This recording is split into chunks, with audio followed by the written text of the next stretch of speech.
안녕하세요. 10% 사고법입니다. 오늘은 투자 이야기를 해보려고 합니다. 외벌이 개인이 활용할 수 있는 절세 투자 방법을 정리해 보려고 합니다. 현재 제도 기준에서 개인이 활용할 수 있는 절세 계좌는 연금저축 IRP, ISA 계좌입니다. 먼저 연금저축과 IRP 계좌입니다. 두 계좌를 합산해서 연간 최대 900만 원까지 세액공제를 받을 수 있습니다.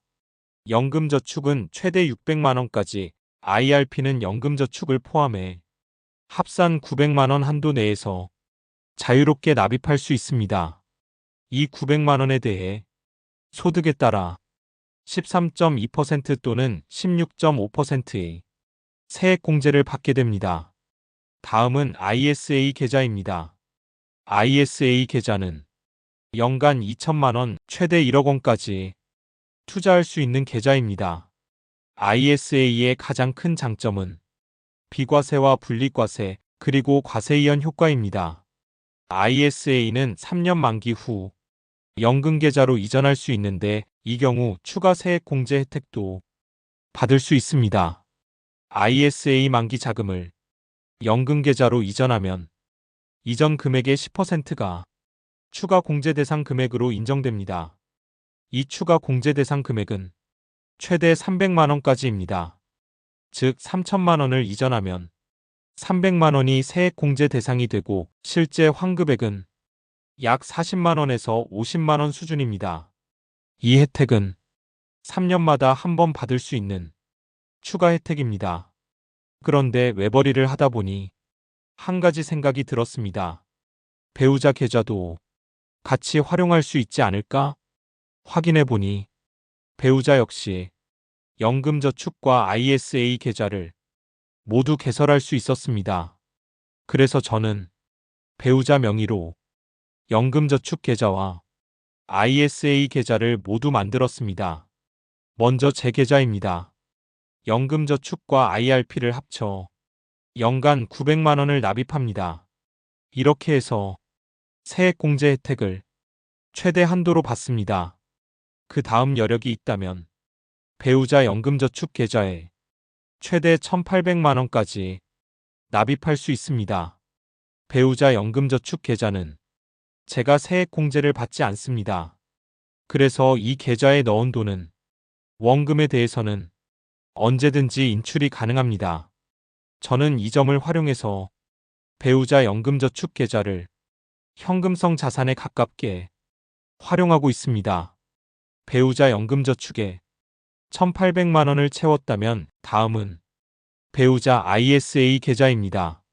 배우자 ISA 계좌에도 연간 2천만 원까지 납입할 수 있습니다. 여기서 선택지가 생깁니다. 제 연금저축이나 IRP에 추가로 900만 원을 넣을 수도 있고, 제 ISA 계좌에 추가로 납입할 수도 있습니다. 연금을 받을 때 한 사람 계좌에서만 연금을 받게 되면 연간 1,200만 원을 초과할 경우 세금 부담이 커질 수 있습니다. 그래서 저는 제 계좌와 배우자 계좌에 연금을 나눠서 구성하는 방향을 선택했습니다. 이렇게 하면 연금 수령 시 세금 부담을 분산할 수 있습니다. 여기서 증여세를 걱정하시는 분들도 있을 수 있습니다. 하지만 배우자에게는 10년간 6억 원까지 증여세가 부과되지 않습니다. 그래서 이 정도 금액은 증여세 측면에서는 크게 걱정하지 않아도 됩니다. 이 구조를 모두 활용하면 연금저축과 ISA 계좌를 통해 총 7,600만 원까지 절세 구조를 만들 수 있습니다. 그리고 한 가지 추가로 활용할 수 있는 방법이 있습니다. ISA 계좌가 만기되는 해에는 1월에 다시 2천만 원을 납입할 수 있습니다. 이 경우 총 납입 금액은 최대 9,600만 원까지 늘어날 수 있습니다. 물론 매년 9,600만 원이라는 금액을 투자할 수 있는 외벌이는 거의 없다고 생각합니다. 저희 같은 일반인들 중에서는 현실적으로 쉽지 않은 금액이고, 설령 10% 수준의 사람이 된다고 해도 모두가 가능한 구조는 아닙니다. 하지만 중요한 것은 이 금액 자체가 아니라 이런 구조가 존재한다는 것과 자산을 어떻게 관리할 수 있는지에 대한 틀을 이해하는 것이라고 생각합니다. 이 구조를 이해하고 있으면 당장 전부를 활용하지 않더라도 내 상황에 맞게 일부만 가져와서 충분히 응용할 수 있습니다. ISA 계좌는 비과세 한도까지는 수익에 대해 세금이 없습니다. 비과세 한도를 초과한 수익에 대해서만 9.9%의 분리과세가 적용됩니다. 그래서 ISA 계좌는 장기 투자에 상당히 유리한 구조입니다. 만약 투자 금액이 커지고 장기 수익이 충분하다면 ISA를 해지하지 않고 유지하는 선택도 충분히 고려해 볼 수 있습니다. 3년마다 받는 추가 세액 공제 혜택과 장기 투자로 얻는 수익을 비교해서 판단하시면 됩니다. 제 개인적인 생각으로는 투자 규모가 크지 않다면 ISA를 유지하는 것도 충분히 합리적인 선택입니다. 연금 계좌를 아무리 잘 활용하더라도 생활비 기준으로 약 6개월 정도의 금액은 항상 현금처럼 바로 꺼내 쓸 수 있도록 구성해 두는 것이 중요합니다. 모든 돈을 연금 계좌에만 넣어두는 것이 아니라 언제든 사용할 수 있는 자금과 장기 투자 자금을 명확히 구분해서 관리하는 것이 필요합니다.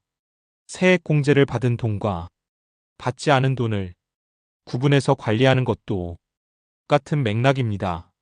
자녀 명의로 주식 계좌를 만들어 주실 때도 가능하다면 연금 계좌나 ISA 계좌를 활용하시는 것이 좋습니다. 저는 예전에 아들 주식 계좌를 일반 계좌로 만들어 줬었는데 이 부분이 조금 아쉽게 느껴졌습니다. 그래서 앞으로는 아들 명의로도 연금 계좌와 ISA 계좌를 만들어서 그쪽으로 투자금을 옮겨줄 계획입니다. 자녀 계좌 역시 장기 투자 관점에서는 절세 구조를 미리 만들어주는 것이 굉장히 중요하다고 생각합니다. 큰 리스크를 지는 것이 아니라 제도 안에서 조금 더 유리한 선택을 하는 것입니다. 물론 이 방법은 부부 관계가 안정적이고 서로 신뢰가 있을 때 활용하는 것이 좋습니다. 사람 일은 아무도 모르기 때문에 이 부분도 반드시 고려하셔야 합니다. 오늘 내용은 외벌이 기준에서 활용할 수 있는 하나의 절세 전략일 뿐입니다. 정답은 아니지만 여러분의 상황에 맞게 참고하셔서 응용해 보시면 좋겠습니다. 투자에서도 10% 사고법으로 조금 더 나은 선택을 하시길 바랍니다. 다음 영상에서 뵙겠습니다. 댓글로 여러분의 생각도 함께 남겨주시면 감사하겠습니다. 감사합니다.